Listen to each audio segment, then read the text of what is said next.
Welcome once again back to NASA Control, where Tim skyrockets into the stratosphere with his galactic riffs. It's my airplane kind of flying. So this is like Candyland for me. So you guys just all have to indulge me because this to me is where it's at. This is it right here. This is music. What it's really about. And I hope it inspires you as much as it inspires me to want to become better. So, what better person to have inspire us than the man? Thanks. So what I'm going to do is we're going to run through a chord progression. And in my own playing, I've been trying to, figure that, all those awesome passages and perfect note placements and dynamics and all that stuff. So we're going to get literally a master to maybe open the doors for us a little bit and have it all make sense a little bit more. So, cool. I'm going to ask Tim some questions. He's going to show us how to play guitar like a real guy should play guitar.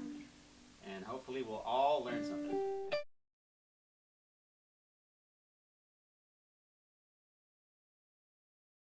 So you could play this like an exercise and just pluck the notes, but I try and squeeze as much emotion out of a phrase as I can.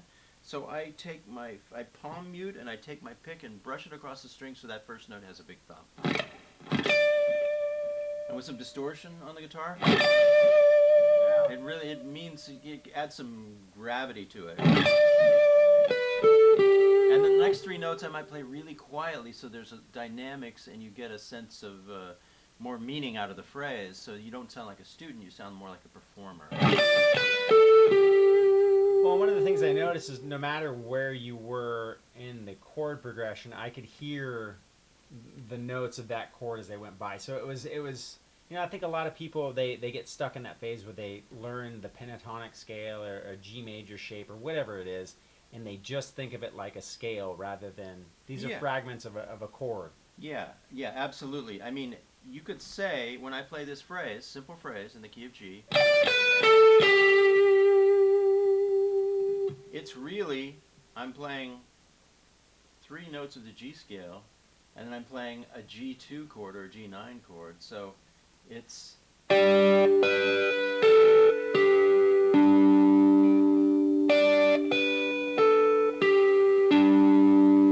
comes out chordally when you do it like that. So I'm seeing scales and chords and dyads and triads and sixths kind of everywhere. I mean, it's really just a few things: scales, chords, intervals. So let's do this. Since you have that whole thing down, you know what the chords are already. Mm-hmm. Give a demonstration of what it's like to play a solo without the backing track behind you, because people will know where you're at. Oh, sure. By sure. by the the chord progression. So what are the chords in the progression? So the chords in the progression are G, E minor, and D, and I'll be honoring those chords, tracing them with the way I play.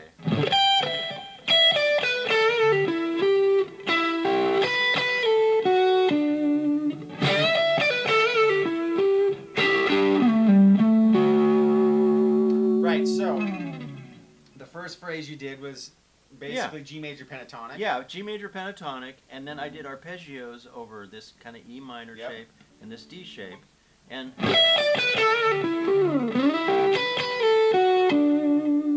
but I don't play it like I try and play it like a performer and make a phrase out of it. And the way I did that was I rather than just go, it reminds me of Gilligan's Island or something. I hit one of the notes twice, so, and I slid down. That's the other thing I do that I have actually been teaching a little bit in some of my videos is I change my hand position within a musical phrase. So the listener doesn't really know I've changed my hand position, but it allows me to do all these moves in kind of secret. So by sliding down, I'm set up to play this D shape. Couldn't do it without that slide down. And I do it as part of a musical phrase that I try and squeeze as much meaning out of as I can.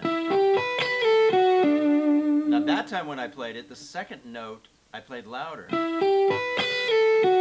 The loudest note of all those notes was the fourth note.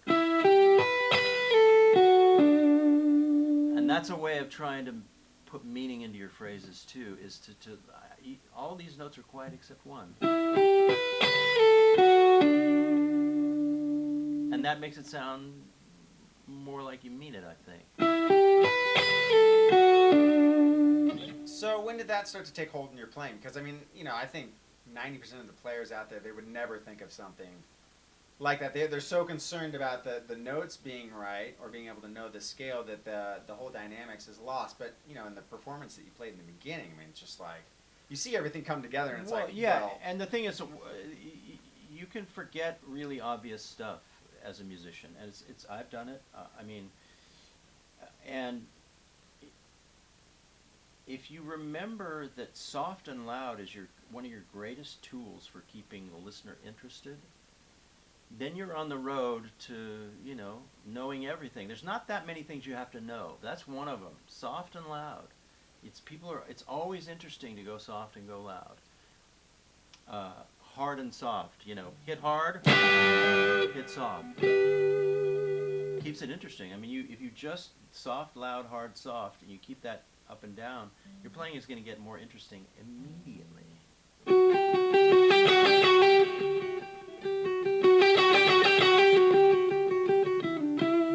And you sound more like a performer and less like a student of the guitar, If you hit a note really hard, it sounds like you mean it. Shake it like you mean it. Exactly.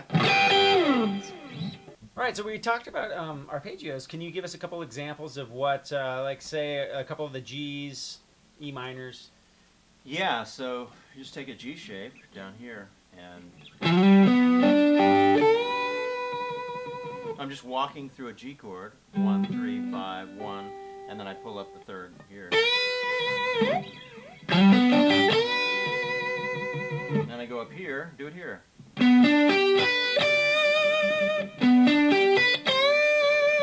Could pull that one, or I could just grab it. And then I come up here. And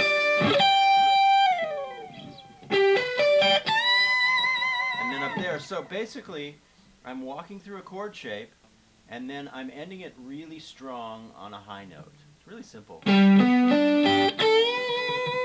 Walk through this G chord shape. Walk through this one. And the idea is to play it confidently, and the other thing I didn't talk about a second ago that makes you sound like a good guitar player, I believe, is your rhythm. Everything has to be really solid in rhythm. You can't ignore You have to play every note with equal volume and at the right place in time.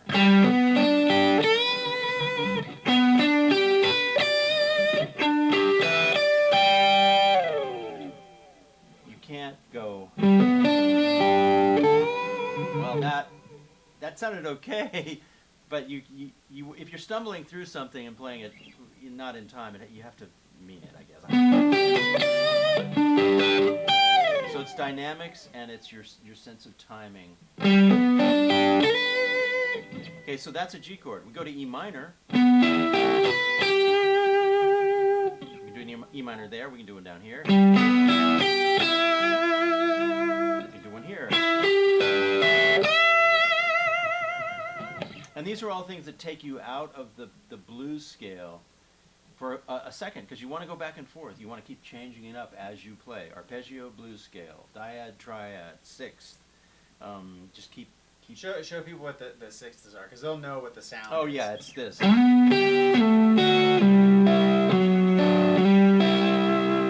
Always good to throw that in. So you're playing the blues, do an arpeggio, now do the sixth. Can you show just a real basic example of that over the track? Yeah, absolutely.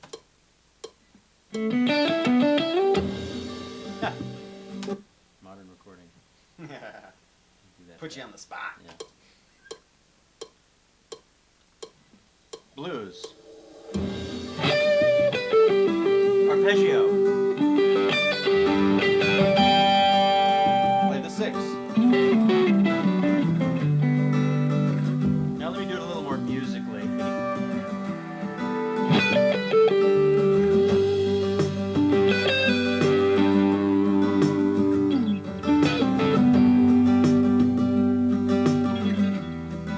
So, pentatonic blues. Arpeggio. Sixth.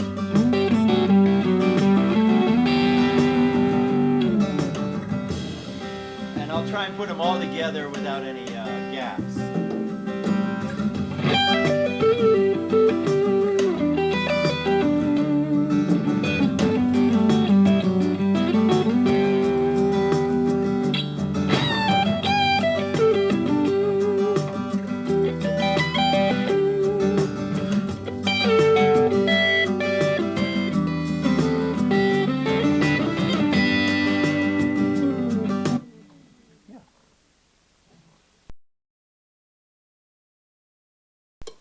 Yeah.